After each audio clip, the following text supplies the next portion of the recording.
वे कौन सी चैनल से हो भैया आप? पुलिस की हो? पुलिस की है? अच्छा कोई हाँ पुलिस की मोई रिकॉर्ड कनो रिपोर्ट पुलिस में मोई वीडियो नम नब मी मसु लाई मोई से तो पुलिस के जो लगा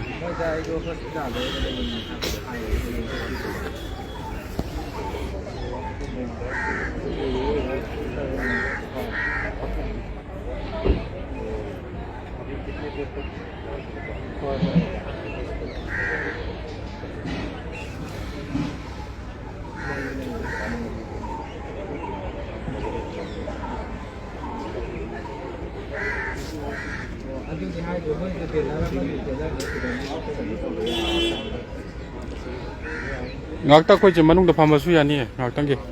pan da na to su ko manung da phama su ya ne ba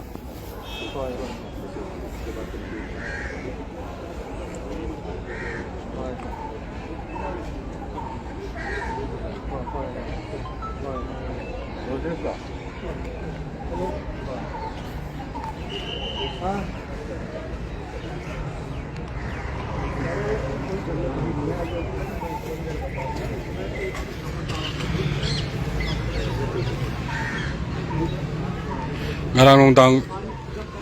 ichan ke Malembo police na sigi kano ki parliament state police na ma detail tor matung da ma si gurudwara ma da thamam bani ado gurudwara tu da gi thola ga hojik se ma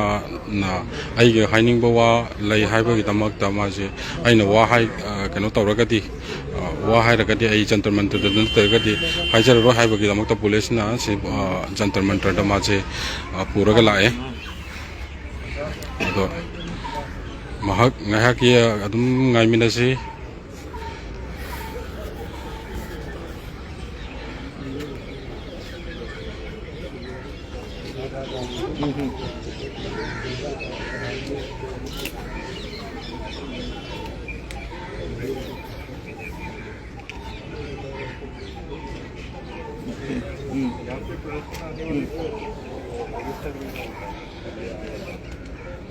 Aduh mau mengapa lem itu mati.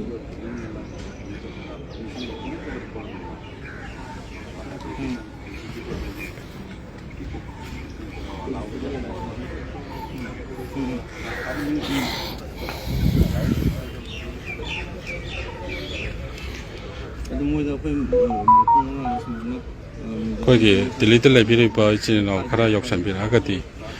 ino ichan malem gi kano se mana ngasi kanjari ba pandam se amona mai pa ka tabane duko thampak inga ama ma chana bani na ngasi chu suti ne oi da bani na mayam kino yo lakti lak ayam lakti laktre aduko suti leina ba ama ma leiragadi mayam ngakhtang yoksan bir agadi yamna ichin koigi ichan malem na yamna harau jagani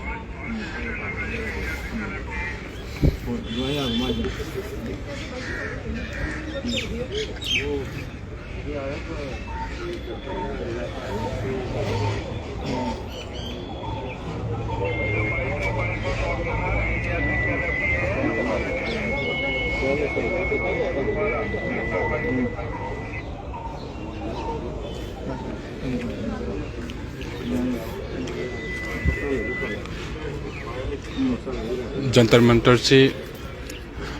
144 लेबना मर मोरा का protest अमा सिनबा करीमता यादबता लेबनी अदुबो खोइगी इचन मालेम गिदमक्तदी होजे मनुदा चंगागा मागी कनो से मागी हाइनिंग buzzing से highway यानी हाइरा अयाबो म पिबिरे अदो खोइ मनुदा चंगादोरे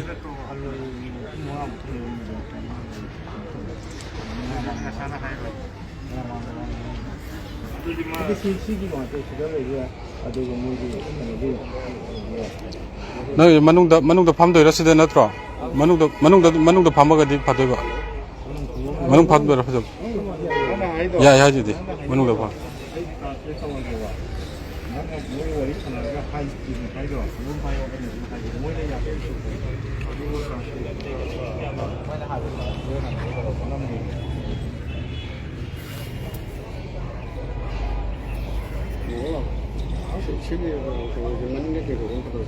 호렌 떡시. 호렌 우왕강감 다이다 호렌 떡 오다분.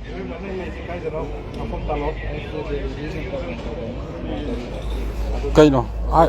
सीधा तुम हायर के हायर ना किसी सीधा तुम हायर के हायर चले बसे जनता मंडल की पुलिस है सीना नंग वाली खाना नहीं है आपसे पुलिस बात करना चाहते हैं ठीक जावा ठीक है मालूम इधर देखो आप कल भी आ गया था, कल भी आपको मना किया गया था। अभी रेस्ट्रिक्शंस हैं यहाँ पे, धारा 144 के तहत यहाँ पे कोई भी प्रोटेस्ट वगैरह अलाउड नहीं है। तो इसलिए आज भी आप आ गए हो, लेकिन आपको दोबारा बताया जा रहा है कि यहाँ पे रेस्ट्रिक्शंस की वजह से आपको प्रोटेस्ट करने की इजाज़त नहीं है। नंग सुला में ngasi jong la 144 की एक्शन की मतुई ना नंग से फम यादे अदने माना है जे नंग कह नहीं है चुम्मे सर होना हाइबिस आई खांगे 144 ले हाबे वो समझ गए सही है कह रहे हो अदुबु अखोई मणिपुरदा अचौबो इशू अमा लेरिबनिना हदिसे मी सिदा लेप्रिबनिना तंगाई फदना पति होता है लेकिन घर पे अभी भी लोग मर रहे हैं अदुन तंगाई फदना दिल्ली से लाखिबनी इसलिए जरूरी के लिए बहुत जरूरी था इसलिए आया है हाँ, तो इसको जल्दी से लेट मी कम अदुबु हजिक आई 144 की अथिन बसे लेना आहाना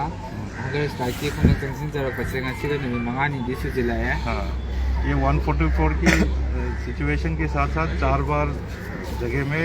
हंगर स्ट्राइक किया है 5 days completed. अदो नुमी मंगानी सुजलाबा असी बावबदा अति का एंगोन याहोन बिदबसे दिल्ली दले बिरिबा पुलिस डिपार्टमेंट खुदिमा की सु सपोर्ट एंगोन पीबी है भाई खंगसे 5 दिन से जो प्रदर्शन करने चाह रहे हैं उसमें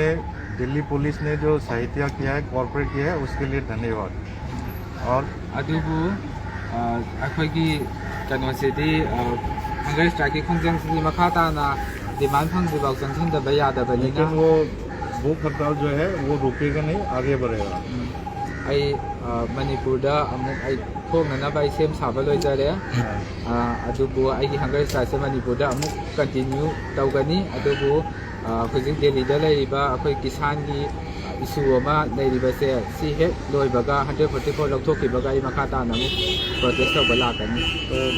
धारा 144 की वजह से वो यहाँ पे जो भूख हड़ताल है वो नहीं हो पा रहा है तो वो भूख हड़ताल करके मणिपुर जाएगा फिर उसके बाद फिर दिल्ली आएगा जब किसान का प्रोटेस्ट आंदोलन और 144 खत्म होगा तभी आप थोड़ा सा गाइड कर दीजिए ठीक है, इसके लिए ऐसा है, जो ये आप हंगर स्ट्राइक कर रहे हो इसके लिए परमिशन गवर्नमेंट नहीं देता, that is your personal decision, okay. और बाकी जब रेस्ट्रिक्शंस वो हो जाएंगे, ख़त्म हो जाएंगे, उसके बाद आप एप्लीकेशन फाइल कीजिए, परमिशन लीजिए, फिर आप कर सकते हो, उसमें हमारे को कोई दिक्कत नहीं है। आज यहाँ पे इसको कंक्लूड करके ख़त्म कर दिया, ठीक है। mana haise nang chara heninga di application tawaga permission lawaga loba yai hojiki oina di yadre aduna nang srisida chatra mandara le yuse sigi tangkak sigi matan sira loisalo ko ai do sanjage du ai hakang su khara nungai de du ai chatkadorabani na chatjingai gi marak sidai hunger strike de du makhata na jangsan gani adubu ai ticket कई cup खोपे मतम हाइबब लेबनिना दु confirm ताद्रि बाउदे आई होरन thing याम thing द्रगस police station दा मतम खरा दिले चलगे वो कोई टिकट वगैरह काटने के लिए कुछ टाइम चाहिए उनको तो तब तक के लिए कई पुलिस स्टेशन या कहीं यहाँ पे रख देगा पुलिस स्टेशन में कई अरेंज करके